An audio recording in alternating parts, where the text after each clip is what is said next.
Documentary రైటర్లు అనేవాళ్ళు మన లైఫ్‌లో ఒక పార్ట్. వాళ్ళు అంటే ఆస్తులు కొన్నప్పుడు వాళ్ళ సంగతి తెలుసు గానీ లేపోతే లేదు. కానీ వాళ్ళు సరదాగా మాట్లాడతా చకచకా పని చేసేస్తుంటారు. కా వాళ్ళది గురించి ఎక్కువ మందికి తెలిసుండకపోవచ్చు ఇవాల్టి తరానికి.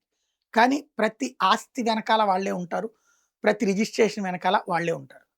ఆ డాక్యుమెంట్ రైటర్లు కనుక కన్నెర్ర చేస్తే ప్రభుత్వానికి చెమటలు పడతాయి. ఎందుకంటే ఆర్థిక పరిస్థితిని కుప్పకూలుస్తారు. ఏ రోజుకి ఆ రోజు రూపాయి జేబులో పెట్టిచ్చేటటువంటి ప్రభుత్వానికొచ్చేది రిజిస్ట్రేషన్‌లోనే. క్యాష్ స్పాట్‌లో వచ్చేస్తది. అలాంటిది వాళ్ళు సమ్మె చేయడం ప్రారంభించేటప్పటికి ఏదైతే ఆహ్, పాస్‌పోర్ట్ సేవా కేంద్రాల తరహాలోనే రిజిస్ట్రేషన్ సేవా కేంద్రాలు పెడతాం.